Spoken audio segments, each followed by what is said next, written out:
Welcome to the Learning Can't Wait podcast, a Full Mind production. At Full Mind, our vision is to ensure every child has access to an exceptional education. Each episode, we will be joined by pathfinders within and around the education space who are bringing about transformational change on behalf of deserving students. I am your host, Hayley Spira-Bauer. Welcome back, everybody, to the Learning Can't Wait podcast. I have both a brilliant educator, an incredible leader, and someone who I now consider my personal friend on the podcast, Ms. Jessica Sie, the Chief Academic Officer of Zeta Charter Schools. Jessica, welcome. Thank you, Hayley. I'm thrilled to be here.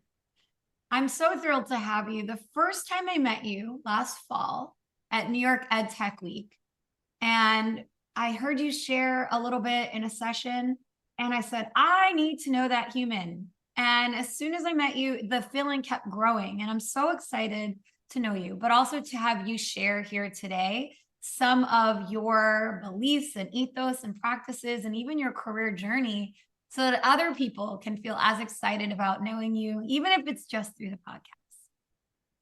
Thank you. I'm really excited to be here and to share the incredible work that we have as educators. Why don't we start off by answering my famous first question, which is, how did you come to be the personal and professional version of yourself? I consider myself to be a lifelong learner. It is absolutely one of the reasons that I became an educator. When I think back on that journey and what that looked like for me, I think it really started with a childhood where I moved frequently due to my father's job. We moved to a new state every few years, and I think that instilled in me just a curiosity for the world and a love of learning. The first stop we would make when we got to a new city in a new state was the library, and thinking about where we would find our local public library. And I grew up in a family of readers and learners who were just curious about the world. And I couldn't think of any better career than a career in education, where I not only personally get to learn every single day and grow and stretch myself, but I get to share that love of learning with both kids and adults. When I think about education specifically and my own pathway, I knew I wanted to be a teacher starting at 16. I had to write a research report, which was such a great assignment from my high school teacher about what we wanted to do. We had to research what salaries would be, what training one would need for different roles, and I knew after talking to a couple teachers at the local elementary school that that was my pathway. And I started teaching in Denver, Colorado, and had a wonderful experience at a public school there, and thought that I would teach second grade for 30 years and then transition into being a professor to hopefully teach others to be teachers. And after a few years of teaching in Denver, Colorado, I just got really interested in where the most innovative work in education was happening, and in particular, what it would look like as a collective of educators to break down systemic and structural barriers that currently lead to inequity in education. And I wanted to work with like-minded educators who were radically transforming the way we think about teaching and learning to create the greatest equity for all kids. And I was really inspired by the New York City work that was happening, particularly in the charter school sector, and the pace at which change was made, the big innovative ideas that I saw being brought to life. So I moved across the country in 2011 and packed up my bags and haven't looked back since. I love it here. I feel so lucky every single day to get to learn from the amazing kids in our schools, the teachers that I work with, the leaders that I work with, and I'm really grateful to be in a job that I personally am so deeply passionate about and find such purpose in every day. I know we're going to come back to talking a little bit about the charter movement in New York. I consider myself like born and raised in the charter movement of New York, despite having started in the public schools in New York. But I want to just come back to and double click on the idea of innovative work. Can you define innovative work? Like what does that mean to you, Jessica? And what were you looking for when you were scoping out the field?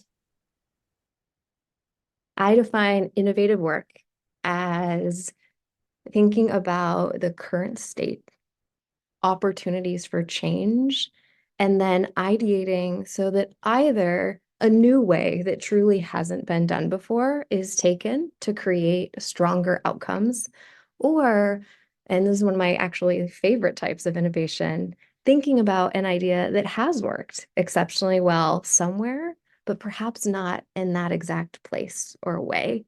And so I think innovation can take so many forms. And in education, I really see it as an opportunity to do something new that has not yet been done, or an opportunity to apply something, whether from another school or educational place of work, or from a different context. And I think some of the most exciting ideas in education have actually come from learning from the business world, learning from nonprofit, social sector.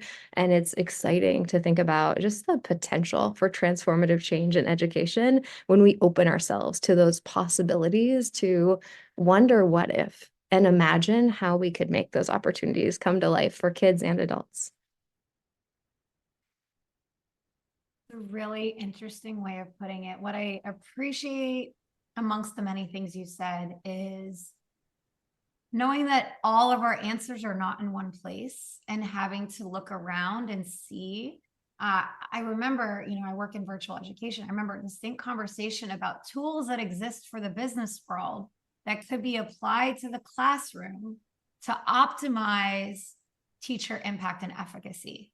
And it was like the first time I heard that, I thought, what are you talking about? These are totally different professions. But I sat on it for a minute and it really resonated. Can you think of one particular example of either something you've taken or something you've seen adapted from business or nonprofit in education that has been successful? I can think of so many examples, and one of my favorites is thinking about when a doctor is learning, they go through medical rounds. When a pilot is learning to fly, they go through flight simulations. And I see teaching is the exact same way. And as we are thinking about professional learning for teachers, the most effective way to learn to be an excellent teacher is to put yourself through those simulations or those rounds. And I have found it to be so profoundly impactful to engage in what I would call a teach back, where you've studied a lesson, you are ready to present that lesson to kids. And before doing that in a group of colleagues, perhaps with your manager, perhaps with others who have the same job as you do, you actually teach it back and practice the launch of that math lesson, or practice the conferencing you would do during a science experiment, and then get feedback before you get in front of the kids so that you have the opportunity to refine the way that you're thinking about that lesson to ensure that the most excellent instruction is provided for students each and every day. So we did it. We jumped right into that professional learning topic. You gave me the perfect segue to do so. You Jessica, got it. people who work with you, I'm told, are very excited about your belief system on professional learning, your ethos, how you approach it. You happen to be, obviously not by accident, in a network right now that also significantly values teacher professional development. What's your philosophy here, and how does it look where you currently work? I would love to share more about that. And I'm so grateful for all of the opportunities I personally have had in professional learning. And when I moved from Colorado to New York, from a district role to a charter role, it was incredible to be surrounded by educators who wanted to pour into me. It was also a little nerve-wracking to show up for the first weeks of summer training and to be shared a book and let know that I had about 2 hours to prep a lesson and then I was going to teach that back and get it video recorded while teaching. And through that process of my first couple of years of teaching here in New York, I learned so much about myself as an educator, the thinking that goes into lessons, and the power of reflection to be able to innovate and grow and improve every single day. So when I think about my theory of professional learning and the work at Zeta Charter Schools that I'm so grateful to be able to lead, I believe excellent professional learning starts from a place of mission, vision, and values, why we do this work, and the purpose and passion that each of us have as individuals and collectively to be educators, creating transformative outcomes for students. And then from that place of mission, vision, and values, I think about the practicality. We learn by doing. Students learn by doing, and we as adults, as students, learn by doing. And so excellent professional learning is practical. It means that we study the work together from curriculum to data, and then we try it on and make mistakes and learn through that with an incredible growth mindset.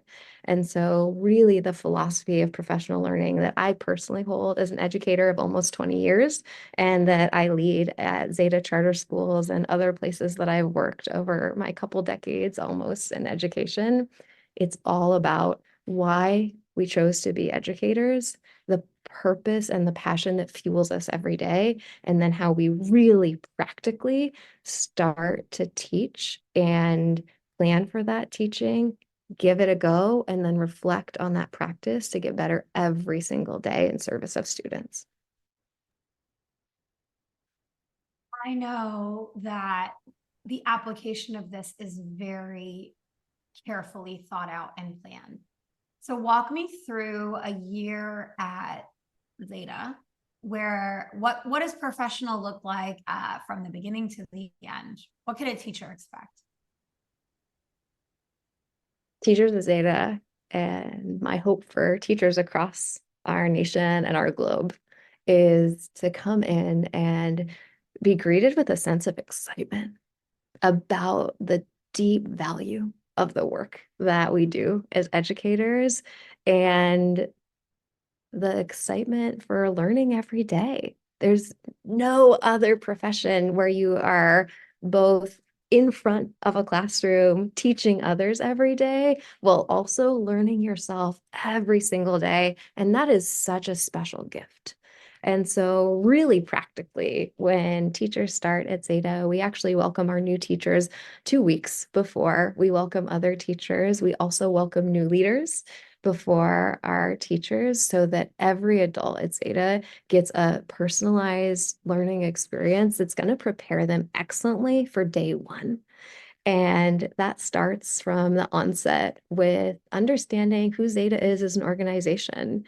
Our mission to provide a free, high quality public education pre-K 12 to every child in America.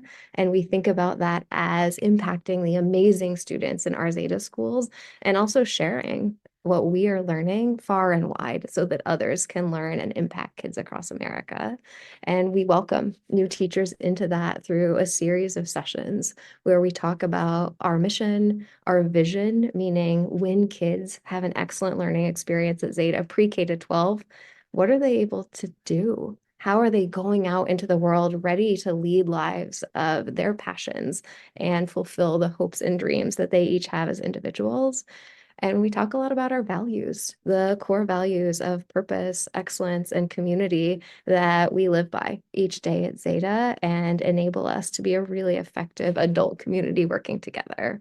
And so through these sessions, teachers have this really profound opportunity to think about their own purpose, meaning why they chose to become an educator, and to actually align that with the collective purpose we have at Zeta. And I think that's so important that we honor people's individual reason they chose to work in education, and that those two things work beautifully in harmony to have an organizational purpose and an individual purpose.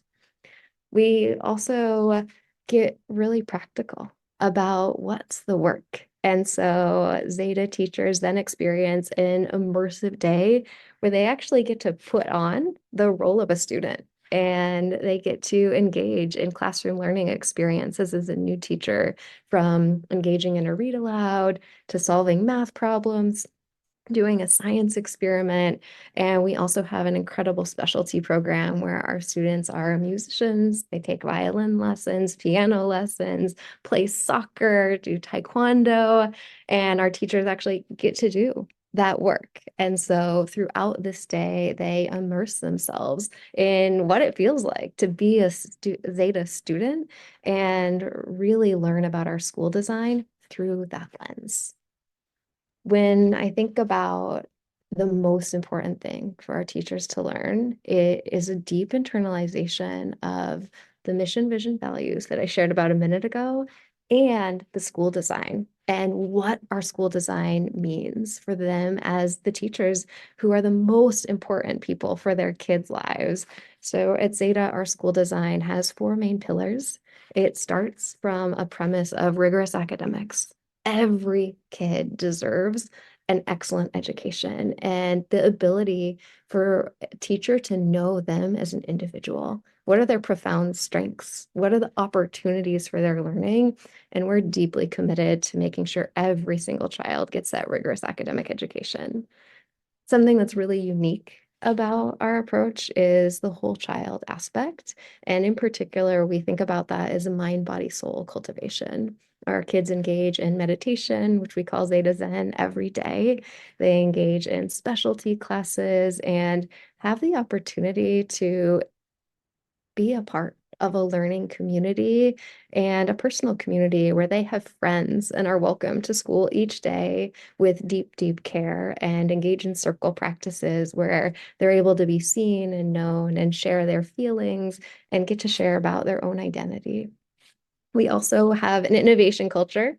As I shared earlier, I'm deeply passionate about innovation. And at Zeta, we see every child and every adult as an innovator. And we actually engage our kids in powerful Z Lab work, where at Z Lab, we learn design thinking and kids create projects to impact the world.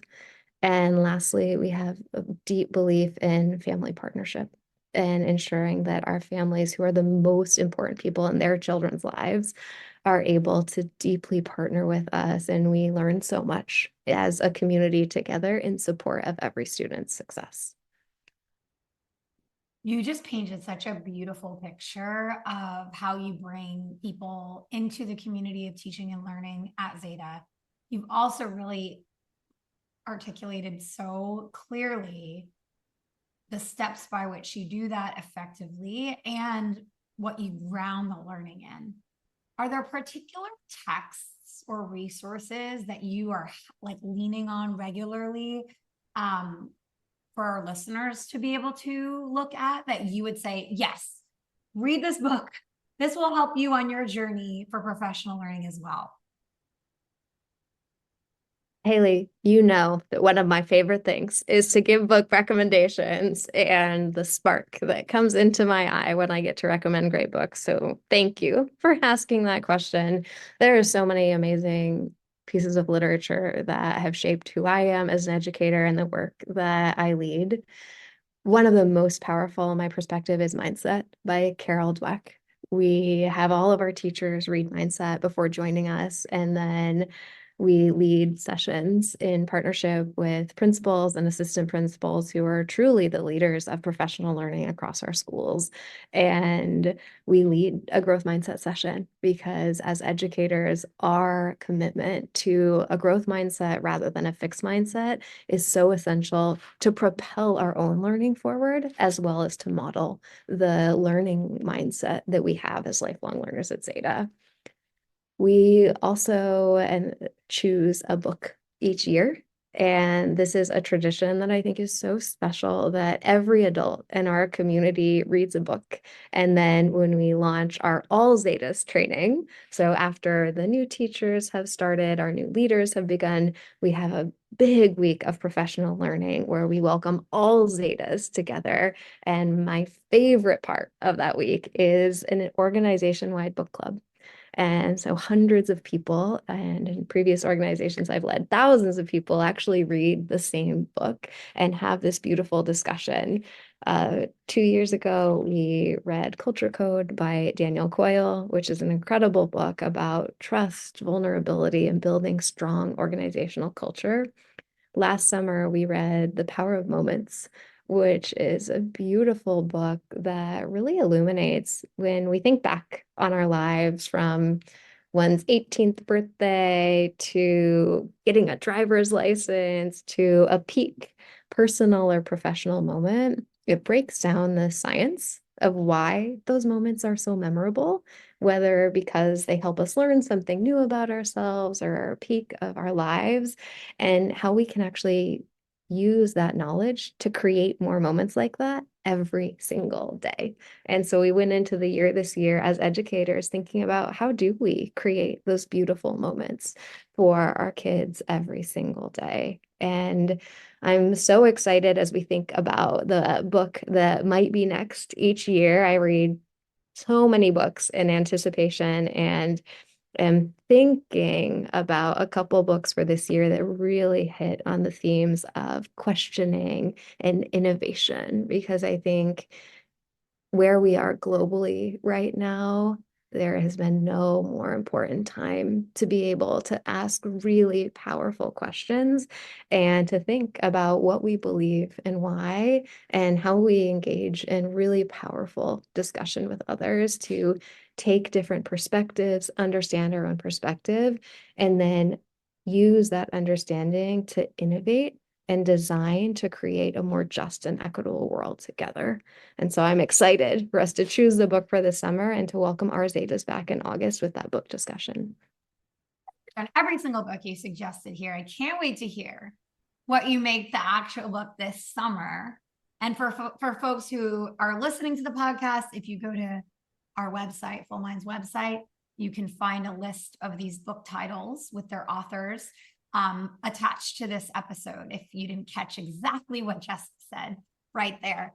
Thanks, Hayley. That makes me want to recommend a couple more. I If it mean, is go for okay it. with I'm you. taking notes here. I'm taking notes. We are also incredibly committed to our work in equity and thinking about how, as educators, we have the opportunity each day to support our amazing and brilliant students to create culturally responsive classrooms that lead with instruction that is beneficial for all kids, and particularly our students who identify as Black and Hispanic to have powerful education. I am deeply inspired by Zaretta Hammond's work and the book Culturally Responsive Teaching and the Brain, and that's something that we have brought into professional learning with all of our teachers so that they have the opportunity to learn from her work and bring that into their classrooms. And I would also say more broadly, just how essential it is that in choosing books that our students read and giving them access and opportunity, that we are bringing in multiple perspectives. And at Zeta, we work incredibly thoughtfully to ensure that every single child has access to a wide range of books, both the whole class novels that we read, as well as the classroom libraries, that kids can choose books by authors of diverse perspectives, that have narrators of diverse perspectives. And I think that is essential to the work that we do in education as we all work in pursuit of a more equitable world together. I love it. This could just be a book club, and I'd be sad because everyone would be able to hear all of your ideas and thoughts, but I'd be really excited because I have quite the list. I've read a bunch of the books you said, but there's a whole bunch I haven't, and now I got some stuff to read. I hope you enjoy them. I can't wait to hear about it. I'm going to tell you. I'll tell you how I feel about them. I feel like there's always a book on rotation in my Audible, or not Audible, the Libby, my Libby app or my Hoopla app from the library, that I'm listening to when I'm doing laundry or I'm on a walk. And it really, I feel so grateful that so many texts have been written that make me better at doing the things I want to do. So thank you for recommending a bunch more. Yes, I'm really grateful.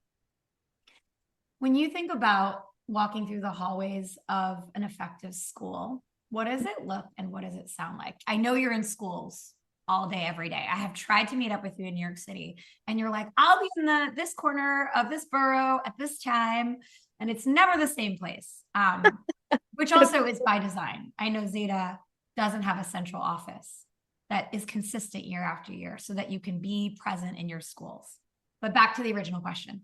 What does it look and sound like in an effective school? There's something so magical about walking into a school, and my experience in teaching in different states and visiting schools across the nation is you can really learn a lot about the community of a school and the culture of that learning environment as soon as you walk in the doors, through the way people interact, the sounds that one hears. When I consider an effective school, the first thing I think about, and this is deeply tied to my own beliefs in people being whole and a whole child education, you see kids are happy. They have smiles on their faces. You hear laughter in the classrooms, both adults and kids, as they engage in the joy and work of learning together. You hear different voices. As I walk through the hallways, I really listen for how much am I hearing teachers talk? How much are kids talking? Are both our students and our adults asking questions and engaging in the types of dialogue that spark light bulb moments and get our students excited for learning new things and pursuing their pathway of being a lifelong learner, really knowing what their own identity is, why they believe what they believe, and the passions that they want to pursue and the hopes and dreams for their future. I also look for professional learning coming to life. And for me, ideally, that looks like the principals and assistant principals who are the incredible leaders of their building being in classrooms and meeting with teachers every single day. That looks like principals and assistant principals watching the work of teaching and learning, being in classrooms to see what are the questions teachers are asking, how are they presenting information, how are they conferencing with students as they work, and really being there as thought partners to understand what students know and support them on that learning journey. It looks like principals and assistant principals actually coaching in the moment. And one of my favorite ways to spend my day, an ideal day for me, is when I get to be in a school and coach a principal, an assistant principal, a teacher, and a kid. And to have that opportunity to be able to walk side by side with school leadership and then model and support and saying, here's how I would try it, sharing with the teacher, getting their feedback on how that opportunity for coaching is impactful, what more they might want to know, and then actually having the opportunity to coach students myself and to let others in on my thinking, to pull back the curtain. When I asked this question, here's why I asked it.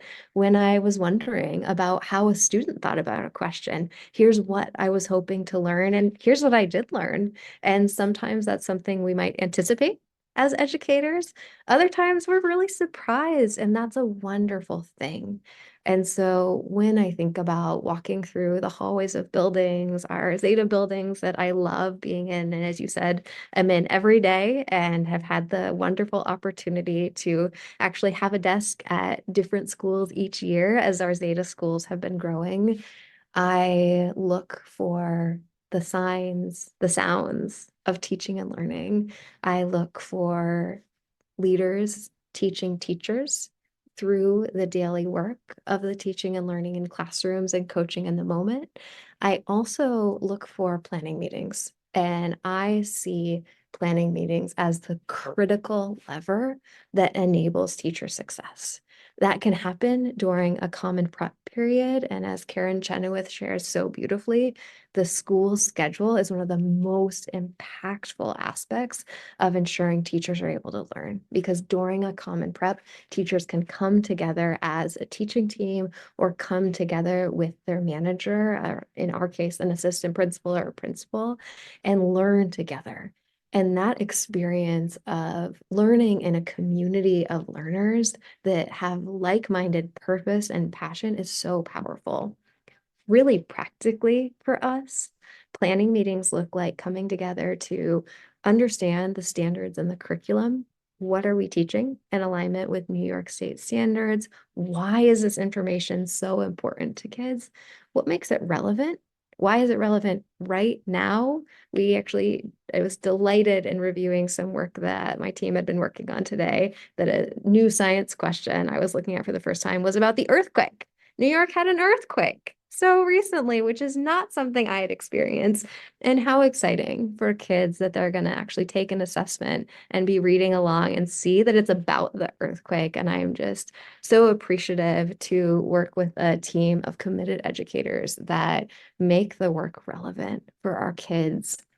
It also looks like studying the data and understanding what do we know about kids and why, and really thinking about what are the brilliant strengths and how might this student help others learn, and what are the opportunities, what do kids not yet know, and how do we take them on a joyful learning journey to get there. I think effective schools show up in so many ways.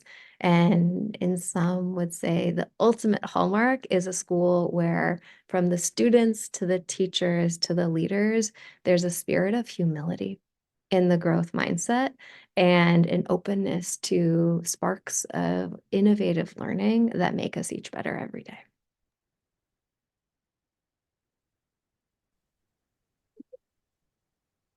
Remember